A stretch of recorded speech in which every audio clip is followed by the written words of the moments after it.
these sentences we were reading about the World Guide Associations, about the truth, the not truth that I was commenting. Yeah. What do you think about this? About the version, interpretations, sources, maybe? Well, you know, internet is great, but it can become a really dangerous thing, because at the end you don't know whether what you are reading is true or not. So that's why, as I was telling before, I think there's a big difference between a local guide who knows everything about the city and somebody who comes from outside, that he can be a good guide and showing the city, but what makes the difference is experience and actually knowing every single corner in the city. Which doesn't mean that a local guide should be a great guide. As you said before, there are many local guides choosing which places to show with some special and not really nice interests. As you might know, that's something you were telling on your speech this afternoon. So I think that there will be more chances to find a good guide if he's a local, rather than somebody who come from outside and they know nothing about the city but what he has read in a internet or whatever.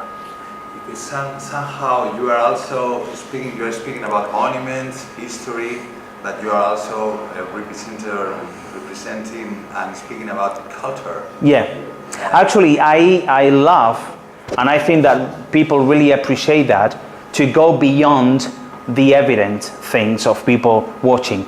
I love to talk about why this thing is how it is, because if we see that thing and I tell you, you are looking at a beautiful double door with two glasses in a brown color, I'm not adding you anything that you cannot see in there. So you can go beyond that. You could say, that door that you can see in here was made by a man who, after doing that door, he went to America, and he was one of the discoverers of the Mississippi River. I mean, you should do something more than the evidence that you can see. And probably what people love is talking about the region where they are, or the city, what the city live on, what's the main problems in the city, or those who coming from really far away, they want to know the Spanish reality from your point of view. And I think that the best thing about the tour guide experience is the what I call the backstage. When you finish the official tour guide and you have a seat with your clients to have a drink, and you talk with them about things that they really want to know about everything, because monuments and culture is okay, but the background of a country or a place, or even the way we live in our country that is so common for us, but maybe it sounds really interesting to people coming from outside, that's part of the tourist experience too for the people. Yeah. Other interesting thing is that you normally or often are mediators also with, for example, restaurants, or because I hate that. Yes, because they I do hate that. No? And I hate that because of a question. A restaurant might be great for me, but that's what I think and what I like, but might not be good for some other person. And if probably you all always have a good experience on a restaurant, but when you send to somebody, they have a bad day. So tourists will remember you because you were the good guide who recommended them a bad restaurant. So that's something I try to avoid. I usually do.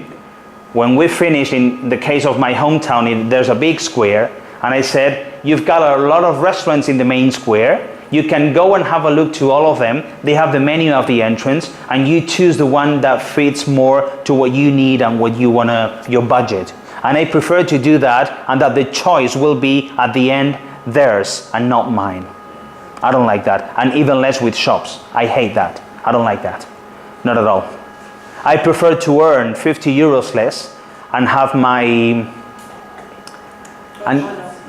consciousness not really stressful. No, not at all. I don't like it. No? We never say our opinion of Western shops. Sorry? We never say our preferred if we like this restaurant, you didn't say to the guy. I try to avoid it. Only if the clients are really insisting on me to say, that's a common question, which restaurant would you go? You can say, but usually if I have to say one, I prefer to say two. And at the end, everything finishes with them taking the decision of which restaurant to go. I don't like those things. No, it's not my cup of tea. Let the client decide. Sorry? You leave the client deciding. Yes. Yeah, sure. I think it's the most intelligent thing to do. Because if it's a wrong restaurant, it would be their mistake and not my mistake. So do you say that there is more interest of the people to get to know the real modern life, modern culture? Some people do, yes. And not so much the history or... Every group is different, but it's true that, that's something that happens most of the times with American people. Somebody who comes from LA or New York and they arrive to my region, which is like at the end of the world, it means that they have a certain interest on going there, and they're usually curious people and they want to know everything, and they love to know the way of life in the place where you are, and they ask a lot, especially with Americans. Sometimes too with Latin American, but as Latin American and Spain, we've got a big contact. We have a more or less the same life standard. But Americans or, I don't know, people from Australia or New Zealand, they really want to know how life is in Spain. Yeah, that's very common. Anyone? No? Okay, but I think this is the end of the day. Thank you very much. Tomorrow will be more. Very, very nice end of the day. Thank you, Mark. Okay. Sleep well. Yes.